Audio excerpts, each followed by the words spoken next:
আসসালামু আলাইকুম। সবাই কেমন আছেন? আলহামদুলিল্লাহ ভালো আছি। আসলে এখন আমি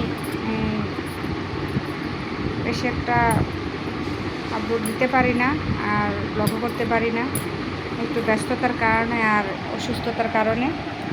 আসলে আমি কেন অসুস্থ একসময় আপনারা অবশ্যই বুঝবেন, জানবেন, অবশ্যই আমি দেখাবো, জানাবো। যদি আল্লাহ ভালো সুস্থ সবল রাখে, আল্লাহ সেই পুণ্যটা নিয়ে যেতে পারে আপনাদেরকে দেখানোর জন্য বা সুযোগ করার জন্য বা আপনাদের ভালোবাসা পাওয়ার জন্য, একদিন অবশ্যই আমি বলবো বা দেখাবো।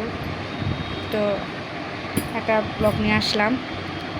এই চুড়িগুলা আমার একজন আমাকে দিয়েছে, তবে আমি জানি না ওগুলা কিসের। তো আমার বাগিনা কিছু মাল পাঠাইছে আমাদের জন্য, সবার জন্যই পাঠাইছে, ননদ জাল আমরা সবার জন্যই। তো আমার হাজব্যান্ড একটা মোবাইল চাইছিল বাগিনার কাছে, বাহিরের। এমনি তো দেশি মোবাইল ব্যবহার করে, আমরা তো কেউ প্রবাসী নাই যে আমরা কারোর কাছ থেকে নিতে পারবো। তো বাগিনা আছে, আমার বাগিনার কাছে চাইছে দাবি করার কারণ আছে। বাগিনারও আবার বোনের বড় ছেলে, এই বোনেরও প্রথম বিয়ে হয়েছিল। তো এই বোনের ঘরে ছেলে হয়েছিল, এই অনেক আদর করতো নাকি আমার হাজব্যান্ড। এই বাগিনারে মানে খুব আদর করতো, এনে রাখতো, মানে নানার বাড়িতে রাখতো, দাদার বাড়িতে যাইতে দিত না। তো এরকম করে নাকি বাগিনার খুব আদর করতো আমার বর। তো ওই হিসাবে একটা দাবি আছে, দাবি করে বাগিনার কাছে একটা মোবাইল চাইছে যে আমি তোমার কাছে একটা, যে আদর করলে যে দাবি করবে এটা না, মানে কারোর কাছে তো আর দাবি করতে পারে না যে আমার একটা মোবাইল দাও। বা যে কোনো মানুষ বোনের কাছে যে দাবিটা করতে পারে, বা বোনও যে ভাইয়ের কাছে যে দাবিটা করতে পারে, আসলে অন্যজনের কাছেও চাইতে পারে না, শ্বশুরবাড়ি থাকলেও না। কিন্তু ভাই বোনের কাছে যে একটা আবদার দাবি থাকে, এটা অন্যজনে কেউ কেউ করতে পারে না। তো এটা সবাই বুঝে না, সবাই সেই মূল্যটাও জানে না, কারণ আমরা ভাই নাই, আমরা বুঝি যে যেরকমও হতো একটা ভাই যদি থাকতো তাহলে আমাদের জীবনটা অনেক আলোকিত হতো, এত ঝড় তুফান হতো না। কিন্তু সব বোনেরা এটা বুঝে না, বাইরেরা খুব ভুল বুঝে, বড় ভাবিরাও ভুল বুঝে।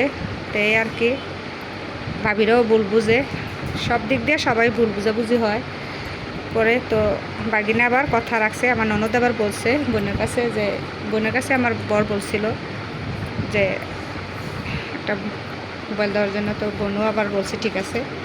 তো পাঠাইছে, পাঠানোর পর তো অনেক কিছু সাবান এটা সেটা দিছে, মোবাইলও দিছে, এই ব্যাগের মাঝে এগুলো দিয়ে দিছে।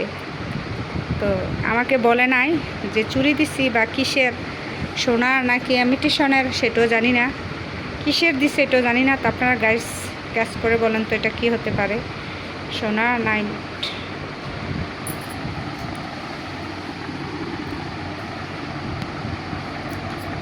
তো বলবেন সোনা না ইমিটেশনের, গ্যাস করবেন।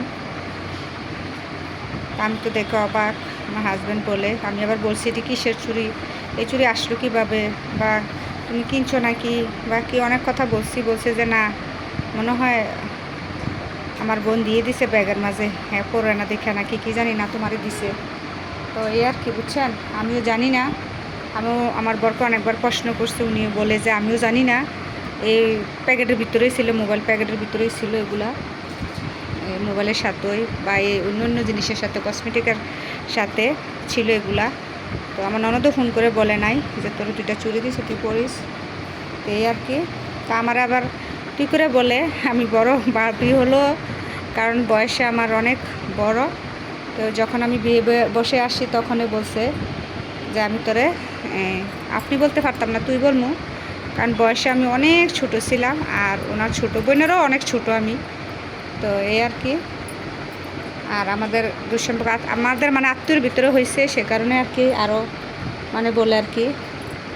তাই আমিও কোনো আপত্তি করি না, আমাকে ঠিক আছে। তো এই আর কি। তো আমি এটা নিয়ে একটু কনফিউশনে আছি যেটা কি হতে পারে, আপনারা গাইজ বলবেন।